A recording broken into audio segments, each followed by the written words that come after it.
Good morning बच्चों। बेटा आज हम पढ़ेंगे सामाजिक विज्ञान में अर्थशास्त्र वाला भाग। पाठ 14 से अर्थशास्त्र शुरू है और पाठ 14 हमने पढ़ लिया है। पाठ 14 में से आपके एक एक नंबर के 3 प्रश्न आएंगे। पाठ 3 अंक का चैप्टर है और एक एक अंक के 3 प्रश्न आएंगे और वो पाठ हमने कर लिया। आज हम पढ़ेंगे पाठ 15। पाठ का नाम है भारतीय अर्थव्यवस्था की विशेषताएं एवं नवीन प्रवृत्तियां। तो जो नया सिलेबस आया है अभी आपका कटके, उसमें ये भारतीय अर्थव्यवस्था की विशेषताएं भाग को हटा दिया गया है। इसको हटा दिया गया है, सिर्फ नवीन प्रवृत्तियों को रखा गया है। ठीक है, तो हम इसी की स्टडी करेंगे कि भारतीय अर्थव्यवस्था में नवीन प्रवृत्तियां कब से आई और क्या प्रवृत्तियां हैं। नवीन प्रवृत्तियां, उनको हम आर्थिक सुधार भी कर सकते हैं। भारतीय अर्थव्यवस्था में आर्थिक सुधार, तो अब देखते हैं। इसके लिए नवीन प्रवृत्तियों को पढ़ने के लिए थोड़ी सी जानकारी लेनी होगी हमें भारतीय अर्थव्यवस्था की विशेषताओं की। तो भारतीय अर्थव्यवस्था की जो विशेषताएं हैं उसके अनुसार भारतीय अर्थव्यवस्था को एक अविकसित अर्थव्यवस्था भी कहा जा सकता है और विकासशील अर्थव्यवस्था भी कहा जा सकता है। वर्तमान में भारतीय अर्थव्यवस्था एक विकसित या पिछड़ी हुई तथा विकासशील अर्थव्यवस्था के मिश्रित लक्षण को व्यक्त करती है। जो भारतीय अर्थव्यवस्था है, ये जो है वर्तमान में भारतीय अर्थव्यवस्था के अविकसित स्वरूप को भी प्रकट करती है और विकासशील स्वरूप को भी प्रकट करती है। कि जैसे हम आज़ादी के बाद देखते हैं तो हर क्षेत्र में विकास ही हुआ है, आगे ही बढ़ी है। तो थोड़ा यहाँ से देख लो, किताब खोल लो आप भी। स्वतंत्रता के समय भारतीय अर्थव्यवस्था बहुत ही दयनीय स्थिति में थी। औपनिवेशिक काल में अंग्रेजों ने भारतीय कृषि, उद्योग, व्यापार इत्यादि को अपूरणीय हानि पहुंचाई थी। अपूरणीय यानी जिसकी पूर्ति नहीं हो सके, यानी ऐसी हानि पहुंचाई थी। कृषि का व्यवसायीकरण कर दिया था। उद्योग धंधे हमारे सारे नष्ट हो गए थे। सारा कच्चा माल इंग्लैंड जाता था और वहाँ से तैयार होकर माल आता और वो महंगे दामों में बिकता था। तो उद्योग धंधे नष्ट हो गए थे, व्यापार बिल्कुल शून्य था। तो ये सारी जो है ये अर्थव्यवस्था को बढ़ाने वाली चीज़ें हैं जो हमारे औपनिवेशिक काल में भारत में समाप्त सी हो गई थी। जब भारत स्वतंत्र हुआ तो भारतीय अर्थव्यवस्था के समक्ष सबसे बड़ी चुनौती इसे विकास के मार्ग पर तीव्र गति से अग्रसर करने की थी। जब हम 15 अगस्त 1947 को जब हमारा देश आज़ाद हुआ तो हमारे देश के सामने सबसे बड़ी चुनौती थी भारतीय अर्थव्यवस्था को जो है विकास के मार्ग पर अग्रसर करना, यानी भारतीय अर्थव्यवस्था में सुधार करना, उसको आगे बढ़ाना। पिछले दशकों में भारतीय अर्थव्यवस्था के विकास हेतु किए गए प्रयत्नों के कारण इसकी प्रवृत्ति में व्यापक परिवर्तन हुआ है। 1950 के दशक में अनेक महत्वपूर्ण निर्णय लिए गए जिन्होंने भारतीय अर्थव्यवस्था की प्रकृति तथा विकास पथ को निर्धारित किया। 1990 के दशक में आर्थिक सुधारों, उदारीकरण, निजीकरण और वैश्वीकरण, इस पे अंडरलाइन कर लो, यही पढ़ेंगे अपन इस पाठ में। 1990 के दशक के आर्थिक सुधारों में उदारीकरण, निजीकरण और वैश्वीकरण ने भारतीय अर्थव्यवस्था के भविष्य को निर्धारित करने में विशेष भूमिका निभाई। ठीक है, जो नवीन प्रवृत्तियां वो यही है, उदारीकरण, निजीकरण और वैश्वीकरण। भारतीय अर्थव्यवस्था में 1990 के बाद जो नवीन प्रवृत्तियां या नए आर्थिक सुधार किए गए वो उदारीकरण, निजीकरण और वैश्वीकरण ही है। वर्तमान में भारतीय अर्थव्यवस्था एक अविकसित या पिछड़ी तथा विकासशील अर्थव्यवस्था दोनों के मिश्रित लक्षणों को व्यक्त करती है। तो जैसे हम देखते हैं 1947 जब हमारा देश आज़ाद हुआ था उसके बाद तो हम देखते हैं कि उस समय हमारी भारतीय अर्थव्यवस्था बहुत ही अविकसित थी, बिल्कुल पिछड़ी हुई थी। विकास के नाम पर कुछ भी नहीं था क्योंकि अंग्रेज सरकार ने हमारी कृषि, उद्योग, व्यापार सबको चौपट कर दिया था। तो सबसे पहले हमें अर्थव्यवस्था को सुधारना होगा। देश के विकास के लिए अगर कोई विकास की योजनाएं बनाए तो सबसे पहले क्या चाहिए, उसके लिए योजनाओं को पूरा करने के लिए पैसा चाहिए। तो सबसे पहले तो अर्थव्यवस्था को सुधारना होगा। पैसा कहाँ कितना खर्च करना है, पैसा कहाँ से आएगा, इस व्यवस्था को सुधारना होगा।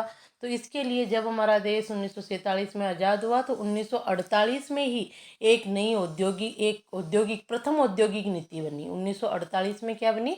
प्रथम औद्योगिक नीति बनी, क्योंकि हमारे उद्योग धंधे पूरे नष्ट हो चुके थे। दो औद्योगिक नीति बनाई गई जिसमें जो है कई प्रकार के उद्योगों का विकास किया गया। फिर उसके बाद 1950 में योजना आयोग की स्थापना हुई। एक आयोग बनाया गया जो ऐसी योजनाएं बनाता, अलग अलग क्षेत्रों में विकास की योजनाएं बनाता था जिससे देश का विकास हो, ऐसी योजनाएं। योजना आयोग 1950 में गठित हुआ और योजना आयोग ने पंचवर्षीय योजनाएं बनाई। पहली पंचवर्षीय योजना 1 अप्रैल 1951 में बनी। 1951 से 1956 थी। तो उसमें जो है कृषि को आधार लिया गया कि भारत एक कृषि प्रधान देश था, तो कृषि का विकास होगा तो उससे कच्चा माल प्राप्त होगा, कच्चा माल अधिक उत्पादन होगा तो उससे जो है हम कच्चे माल से वस्तुएं निर्मित करने के लिए उद्योगों की स्थापना करेंगे, अधिक से अधिक उद्योग स्थापित होंगे जिससे अधिक से अधिक लोगों को रोजगार मिलेगा और भारतीय अर्थव्यवस्था में सुधार आएगा। ठीक है। तो ये फिर भी क्या होता है कि 1950 से 1990 तक जो हमने प्रयास किए, पंचवर्षीय योजनाएं बनाई, उससे इतना अर्थव्यवस्था में सुधार नहीं हुआ जितना हम चाहते थे। ठीक है। तो इसका कारण मुख्य ये रहा कि जैसे ही हम आज़ाद हुए तो हमने बहुत कठोर नियम अपनाए। ये वैश्वीकरण, उदारीकरण, निजीकरण ये नहीं था। सारे उद्योग वगैरह सरकारी नियंत्रण में थे और बहुराष्ट्रीय कंपनियों यानी किसी बाहरी कंपनी को तो हम हमारे देश में आने ही नहीं देते थे। उस पर कड़े प्रतिबंध थे या कठोर नियम थे जो वो पूरा नहीं कर पाते थे। इस तरह क्यों? क्योंकि हम तो पहले ही भुगते बैठे थे कि अंग्रेज व्यापार करने के लिए ही तो भारत में आए थे और हमें गुलाम बना बैठे। और दूसरा कारण ये था कि अगर हम उस समय बाहरी कंपनियों को भारत में आने देते, कड़े नियम नहीं बनाते उनके लिए, बाहरी कंपनियां भारत में आ जाती तो हमारे उद्योग धंधे फिर पिछड़ जाते, क्योंकि हमारे उद्योग धंधे उस समय उनकी प्रतिस्पर्धा करने की स्थिति में नहीं थे, कंपटीशन की स्थिति में नहीं थे। उनमें उनको तो शुरू किया जा रहा था, कोई नवीनीकरण या आधुनिकीकरण उनमें नहीं था, नवीन मशीनें नहीं थी। और अगर बाहर से कंपनियां आती, उद्योग स्थापित होते तो उनके पास तो आधुनिक तकनीक थी, हमारे पास नहीं थी, तो फिर पिछड़ जाते। इसलिए जो 1950 से 1990 तक हमने उन पर प्रतिबंध रखा। लेकिन इसका परिणाम ये हुआ कि हमारे देश की अर्थव्यवस्था का जितना हमें चाहिए था उतना विकास नहीं हुआ। कई क्षेत्रों में, सार्वजनिक क्षेत्रों के उद्योग धंधों में सरकार का व्यय ज़्यादा हो जाता था, उत्पादन उतना नहीं हो रहा था, व्यापारिक घाटा होने लग गया। इस तरह की परिस्थितियां पैदा हो गई। तब हमने 1990 के बाद यानी 1991 में, जुलाई 1991 में हमने एक नई आर्थिक नीति को अपनाया, नई नीति बनाई। उसमें जो ये नवीन प्रवृत्तियां हमने अपनाई, नवीन प्रवृत्तियां ये उदारीकरण, निजीकरण और वैश्वीकरण को हमने स्थान दिया। ठीक है। ये अर्थव्यवस्था क्या होती है देखो, एक देश या क्षेत्र की वस्तुओं और सेवाओं के उत्पादन, व्यापार, उपभोग आदि क्रियाओं से जुड़ा तंत्र अर्थव्यवस्था कहलाता है। जैसे भारतीय अर्थव्यवस्था, तो ये आप याद रखोगे, लिख लेना अपनी कॉपी में। अब भारतीय अर्थव्यवस्था की विशेषताओं में ये विकसित अर्थव्यवस्था के रूप में भारतीय अर्थव्यवस्था को बताया गया। उसके पॉइंट है कि निम्न प्रति व्यक्ति आय, भारत की प्रति व्यक्ति आय कम है, जीवन की गुणवत्ता निम्न है, यानी भारत के नागरिक उच्च स्तर का जीवन नहीं जीते हैं, गरीबी की समस्या आज भी भारत में बनी हुई है, बेरोजगारी की समस्या है, कृषि पर अत्यधिक निर्भर है लोग, ये सारी समस्याएं जो है, बेरोजगारी की समस्या, ये सब क्या करती है, भारतीय अर्थव्यवस्था के एक पिछड़ेपन के स्वरूप को प्रकट करती है। लेकिन हम सिर्फ इनको देखकर पढ़कर ये नहीं कह सकते कि भारतीय अर्थव्यवस्था विकसित अर्थव्यवस्था या पिछड़ी हुई अर्थव्यवस्था है। भारतीय अर्थव्यवस्था एक विकासशील अर्थव्यवस्था भी है। ये भारतीय अर्थव्यवस्था एक विकासशील अर्थव्यवस्था के रूप में है कि जब हम आज़ादी के बाद से 1947 में देश आज़ाद हुआ और हम 1950-51 से ही जो है देखते हैं तो हर दशक में हमें जो है हर क्षेत्र में सुधार ही मिलता है, विकास ही मिलता है। यानी शिक्षा के क्षेत्र में, चिकित्सा के क्षेत्र में, उद्योगों के क्षेत्र में, व्यापार के क्षेत्र में, हर स्थिति में हमें सुधार ही देखने को मिलता है, विकास देखने को मिलता है। इसलिए हम कहेंगे कि भारतीय अर्थव्यवस्था एक विकासशील अर्थव्यवस्था है। ठीक है। और अर्थव्यवस्थाएं 3 प्रकार की होती है विश्व में, पूंजीवादी अर्थव्यवस्था, समाजवादी अर्थव्यवस्था और मिश्रित अर्थव्यवस्था। तो हमारे देश की मिश्रित अर्थव्यवस्था है। हमारे देश में की अर्थव्यवस्था में पूंजीवादी अर्थव्यवस्था के भी लक्षण पाए जाते हैं और समाजवादी अर्थव्यवस्था के भी जो है गुण हमने अपनाए हैं। तो हमारी भारत की अर्थव्यवस्था कैसी है? मिश्रित अर्थव्यवस्था है। और विकासशील में हम देखते हैं कि हमारी राष्ट्रीय आय भी धीरे धीरे बढ़ी है, प्रति व्यक्ति आय में भी हमारे वृद्धि हुई है। और जो कृषि पर हमारा देश आधारित था, जैसे 75% जनसंख्या जो है कृषि पर आधारित थी, वो भी थोड़ा धीरे धीरे जो है लोग अन्य क्षेत्रों में विकसित हुए हैं। जैसे तृतीय क्षेत्र काफ़ी विकसित हो गया है। लेकिन भारत जैसे विशाल जनसंख्या वाले देश में जो है द्वितीय क्षेत्र का विकसित होना ज़्यादा अच्छा है कि लोग वहाँ पर ज़्यादा रोजगार प्राप्त कर सकते हैं। आर्थिक और सामाजिक संरचना में भी सुधार हुआ है। तो ये सब चीज़ें बताती है कि भारतीय अर्थव्यवस्था एक विकासशील अर्थव्यवस्था है। ठीक है। तो इस प्रकार से जो है, जैसे भारतीय अर्थव्यवस्था का अपन देखते हैं कि जनसंख्या वृद्धि दर, ये देखो अन्य कारक आ जाते हैं। ये विदेशी व्यापार की संरचना में सकारात्मक परिवर्तन हुए हैं। विदेशी व्यापार भी बढ़ा है। 1961 से 71 के दशक में भारतीय जनसंख्या वृद्धि दर 24.80% रही। वो 2001 से 11 के दशक में 17.64% हो गई। जो यानी नकारात्मक चीज़ें थी उसमें भी हम कमी लाए हैं। ये सब जो है भारतीय अर्थव्यवस्था की विकासशीलता को दर्शाते हैं। साक्षरता प्रतिशत भी बढ़ा है। ये सब चीज़ें तो अध्ययन के आधार पर हम कह सकते हैं। यहाँ देखो, आप अध्ययन किया हमने कि भारतीय अर्थव्यवस्था एक अविकसित अर्थव्यवस्था भी है और एक विकासशील अर्थव्यवस्था भी है। दोनों के मिश्रित लक्षण को व्यक्त करती है। और अर्थव्यवस्था का कौन सा स्वरूप है भारत में? मिश्रित अर्थव्यवस्था। अध्ययन के आधार पर हम कह सकते हैं कि यद्यपि भारतीय अर्थव्यवस्था में अविकसित अर्थव्यवस्था के अनेक लक्षण पाए जाते हैं, फिर भी ये विकास के पथ पर तेजी से अग्रसर हो रही है। विकास की इस तीव्र गति के फलस्वरूप भारतीय अर्थव्यवस्था निश्चित ही एक दिन विकसित अर्थव्यवस्था बन जाएगी। और जिस तरह से भारतीय अर्थव्यवस्था में विकास हो रहा है, उसको देखते हुए हम कह सकते हैं कि 2040-45 तक भारत भी एक विकसित देशों की श्रेणी में आ जाएगा। भारतीय अर्थव्यवस्था भी एक विकसित अर्थव्यवस्था बन जाएगी अगर विकास इसी तरह से होता रहा, इसी गति से विकास होता रहा तो। ठीक है।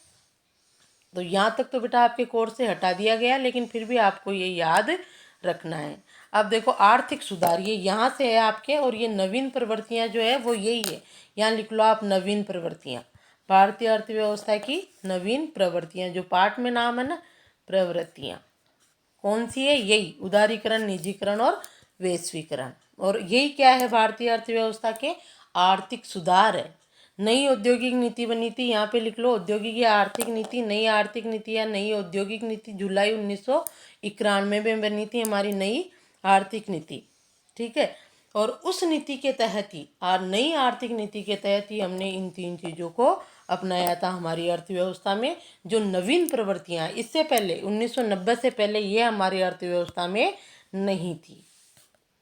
ठीक है। तो देखो, किताब में ध्यान दो। इस पाठ में से आपके 4 अंक का प्रश्न आएगा बेटा, ये ध्यान रखोगे आप। यहीं से ये चैप्टर शुरू है, यहीं से प्रश्न आएंगे 4 अंक। कितने नंबर का प्रश्न आएगा? 4 अंक का एक ही प्रश्न, एक प्रश्न। तो आपको उसी के अनुसार इसके तैयारी करनी है। 4 अंक का एक ही प्रश्न आएगा इस चैप्टर में से, और यहीं से शुरू है ये चैप्टर। ये जो अर्थव्यवस्था के विकसित और अविकसित स्वरूप को हटा दिया गया है, लेकिन फिर भी आपको ध्यान रखना है, थोड़ा रीड करके रख लेना। अब देखो, आर्थिक सुधार या नवीन प्रवृत्तियां। उदारीकरण, निजीकरण एवं वैश्वीकरण। उदारीकरण को सरल भाषा में सरलीकरण भी कहते हैं। सरलीकरण यानी जो नियम थे, प्रतिबंध थे, उनमें क्या कर दिया? थोड़ा सरलीकरण कर दिया, उधार हो गई हमारे भारत सरकार। ठीक है। निजीकरण यानी 1950 के बाद और 1990 के बीच जो उत्पादन के क्षेत्र थे, उन सब पर जो है सरकारी नियंत्रण था। उद्योगों पर, कारखानों पर, इन पर सरकारी नियंत्रण था। सरकार उस पर अनाप शनाप खर्चा करती थी, लेकिन उत्पादन इतना नहीं हो रहा था। इसलिए जो उद्योगों को निजीकरण को अपना लिया फिर हमने 1990 के बाद। और यह है वैश्वीकरण। वैश्वीकरण का मतलब होता है भारतीय अर्थव्यवस्था को विश्व की अर्थव्यवस्था के साथ जोड़ना, एकीकरण करना कहलाता है वैश्वीकरण। ठीक है। घरेलू अर्थव्यवस्था यानी भारतीय अर्थव्यवस्था का विश्व अर्थव्यवस्था के साथ एकीकरण क्या कहलाता है? वैश्वीकरण, जोड़ना, यानी विश्व के विभिन्न देशों के साथ जो है व्यापारिक संबंध स्थापित करना, सामाजिक संबंध स्थापित करना, ये सारे आयात निर्यात करना, अधिक से अधिक विस्तार करना, देशों विस्तार करके विश्व के विभिन्न देशों के साथ संपर्क बनाए रखना क्या कहलाता है? वैश्वीकरण। तो इन तीनों चीज़ों को हमने कब अपनाया? 1990 के बाद, 1991 की नई आर्थिक नीति के तहत। तो देखो, स्वतंत्रता के बाद भारत ने मिश्रित अर्थव्यवस्था के ढांचे तथा नियोजित विकास की नीति को अपनाया था। मिश्रित अर्थव्यवस्था बताया था ना, अर्थव्यवस्था के 3 स्वरूप होते हैं। पूंजीवादी अर्थव्यवस्था जो अमेरिका में है, समाजवादी अर्थव्यवस्था जो चीन में है, और एक मिश्रित अर्थव्यवस्था जिसमें जो है समाजवादी अर्थव्यवस्था के भी गुण होते हैं और पूंजीवादी अर्थव्यवस्था की, जो आप 9th क्लास में पढ़ चुके हो ये पूरे। तो भारत की अर्थव्यवस्था कैसी है? मिश्रित अर्थव्यवस्था के स्वरूप को अपनाया है। मिश्रित अर्थव्यवस्था के ढांचे तथा नियोजित विकास की नीति को अपनाया है। नियोजित यानी योजना सहित। सार्वजनिक क्षेत्र को प्रभावशाली स्थान देकर इस विकास का मुख्य चालक बनाया, और इसमें सार्वजनिक क्षेत्र को जो है प्रभावशाली स्थान दिया, निजीकरण को महत्व नहीं दिया है। सार्वजनिक, स्वतंत्रता के बाद हमने सार्वजनिक क्षेत्र को प्रभावशाली स्थान दिया है, यानी सारे उत्पादन के साधन सार्वजनिक क्षेत्र के थे, सरकारी नियंत्रण में थे। निजी क्षेत्रों को नियंत्रण के अधीन रखा, ये समझोगे आप। सार्वजनिक क्षेत्र को तो प्रभावशाली स्थान दिया और निजी क्षेत्र को नियंत्रणों के अधीन रखा। और निजीकरण किसके बाद अपनाया हमने? 1990 के बाद। तो अब यहाँ से लगा लो आप, ये आपके प्रश्न बनेगा। पीछे भी आपके प्रश्न है बेटा, ये निबंधात्मक में प्रश्न नंबर 2, 1990 के दशक में आर्थिक सुधार अपनाए जाने के क्या क्या कारण थे, ये प्रश्न है, इसी का उत्तर है ये। तो यहाँ से लगा लो आप, लिख लो निबंधात्मक प्रश्न 2 का। तो देखो, 1950 से 1990 के दौरान हमने इन आर्थिक सुधारों को क्यों अपनाया है? आर्थिक सुधार कौन से? यही उदारीकरण, निजीकरण और वैश्वीकरण। इनको अपनाने के क्या कारण थे, ये है प्रश्न। तो उत्तर यहाँ से 1950, यहाँ से लगा लो। 1950 से 1990 के दौरान अर्थव्यवस्था के संचालन एवं प्रबंधन हेतु इतने अधिक नियम बनाए गए कि विकास की प्रक्रिया लगभग अवरुद्ध हो गई। इसके अतिरिक्त सरकार को प्रतिरक्षा तथा सामाजिक क्षेत्र पर भी अपने संसाधनों का एक बड़ा भाग खर्च करना पड़ा। अनेक बार तो अंतर्राष्ट्रीय संस्थाओं तथा अन्य देशों से उधार ली गई विदेशी मुद्रा को सरकार द्वारा अविवेकशील ढंग से उपयोग कार्यों में खर्च कर दिया गया। तो यहाँ तक नंबर डाल लो आप यहाँ से, जैसे नंबर 1 यहाँ से डाल लो कि 1950 में हमने जो 1990 में नई आर्थिक सुधार अपनाने की आवश्यकता क्यों हुई।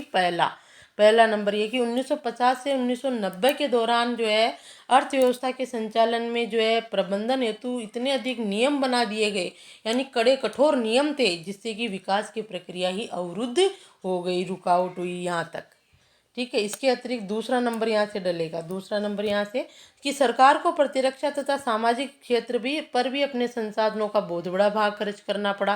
प्रतिरक्षा यानी रक्षा के लिए, जैसे हमारे देश के 2 टुकड़े हो गए, भारत पाकिस्तान, और आप देखते हो कि जैसे रियासतों का विलीनीकरण, कश्मीर को और उनको मिलाने के लिए जैसे प्रतिरक्षा पर भी एक सेना बनानी पड़ी, सेना के लिए खर्चा, ये सारी चीज़ें, इन पर भी सरकार ने एक काफ़ी बड़ा भाग खर्च कर दिया। और सामाजिक क्षेत्र में भी खर्च कर दिया, संसाधन जो है उपलब्ध करवाना, इन सब चीज़ों पर। और अनेक बार तो अंतर्राष्ट्रीय संस्थाओं तथा अन्य देशों से उधार ली गई राशि ही जो है भारत वापस नहीं चुका पाया। मुद्रा का जो है उधार ली गई विदेशी मुद्रा का सरकार द्वारा अविवेकशील ढंग से उपयोग कार्यों में खर्च कर दिया गया। सरकार द्वारा जो है क्या किया गया, अविवेकशील ढंग से जो है अंतर्राष्ट्रीय संस्थाओं और अन्य देशों से उधार ली गई मुद्रा को खर्च कर दिया गया। यानी जब देश आज़ाद हुआ, नई सरकार बनी और हमारी अर्थव्यवस्था बहुत ऐसे डगमगाई हुई थी, तो किसी को कुछ सतूना ही नहीं था कि भाई क्या करना है और क्या नहीं। तो इस तरह से उधार तो ले लेते संस्थाओं पे, किस क्षेत्र में कितना खर्च करना है, ये थोड़ा अविवेकशील ढंग से हुआ, जिससे स्थितियाँ क्या पैदा हो गई कि हमने जो है विकास के लिए पैसा अंतर्राष्ट्रीय संस्थाओं से उधार लिया, तो हम इतना विकास ही नहीं कर पाए। अगर विकास हो जाता तो हम पैसा वापस चुका सकते थे, लेकिन न तो विकास हुआ और देश पर कर्जा और हो गया, यानी वो मुद्रा ही वापस हम नहीं चुका पाए, क्योंकि हमने अविवेकशील ढंग से उनका उपयोग, उस मुद्रा का उपयोग किया, वह विवेकशील ढंग से उपयोग कार्यों में खर्च कर दिया। ठीक है। सरकार के वे उसकी प्राप्तियों से लगातार ऊंचे बन रहे थे। तीसरा नंबर यहाँ डाल लो बेटा इसका। सरकार का व्यय, सरकार के खर्चे, आपने देखा होगा प्रधानमंत्री पंडित जवाहरलाल नेहरू बने, मंत्री संत्री ये इतने खर्चीले थे। उस समय भी आपने सुना होगा कि पंडित जवाहरलाल नेहरू के कपड़े ही पेरिस धुलने जाते थे। तो इस तरह ऐसी जो है वैभवशाली लोगों की सरकार बनी, जो सरकार भी व्यय अधिक करती थी, व्यय अधिक करती थी और प्राप्तियां कुछ भी नहीं थी सरकार में। जनता तो गरीब थी बेचारी, कहाँ से दे टैक्स वगैरह।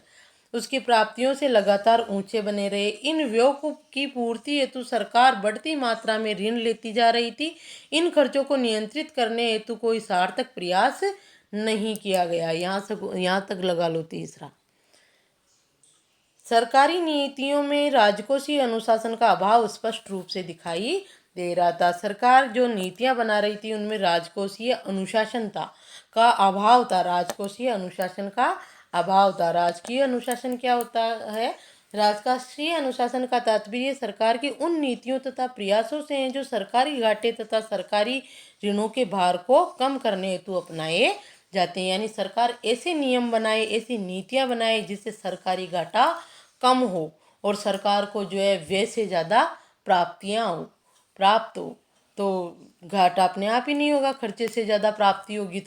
तो इस तरह के नियम सरकार बनाए, इसको कहते हैं राजकोषीय अनुशासन। तो राजकोषीय अनुशासन का अभाव था, यानी सरकार ऐसी नीतियां और ऐसे नियम, ऐसे प्रयास ही नहीं कर रही थी जिससे सरकारी घाटा कम हो। तो ये राजकीय अनुशासन का अभाव, असंतुलन हो गया।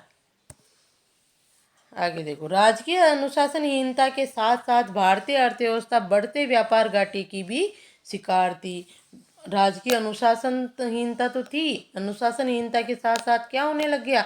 भारतीय अर्थव्यवस्था में व्यापार घाटा, व्यापार में भी घाटा होने लग गया। 1990 से पहले बढ़ते आयातों को सीमित करने तथा निर्यात संवर्धन पर भी पर्याप्त ध्यान नहीं दिया गया। और 1990 से पहले स्थिति ये थी कि बढ़ते आयातों को सीमित करने, यानी आयात तो हम ज़्यादा कर रहे थे, और निर्यात संवर्धन यानी निर्यात को बढ़ाने पर कोई ध्यान नहीं दिया गया। यानी 1990 से पहले बढ़ते आयातों को सीमित करने तथा निर्यात संवर्धन यानी निर्यात को बढ़ाने पर भी पर्याप्त ध्यान नहीं दिया गया। नाप शनाप हम आयात कर रहे थे और निर्यात बढ़ाने पर कोई ध्यान नहीं दिया गया। यानी ऐसी वस्तुएं उत्पादन करने में कि जो हमारे देश की पूर्ति करने के बाद हम बाहरी देशों को भेज सके, उनका व्यापार कर सके, तभी विदेशी मुद्रा आएगी। लेकिन उस पर हमने कोई ध्यान नहीं दिया। व्यापारिक घाटा कब होता है? जब हम आयात ज़्यादा करते हैं और निर्यात कम करते हैं, तब व्यापारिक घाटा हो जाता है। आयातों का मूल्य ज़्यादा और निर्यातों का मूल्य कम हो जाता है। ठीक है। तो दो चीज़ें आ गई, राजकीय अनुशासनहीनता और व्यापार घाटा। अब टॉपिक रहेगा व्यापार घाटा, ये हम अगले वीडियो में देखेंगे बेटा।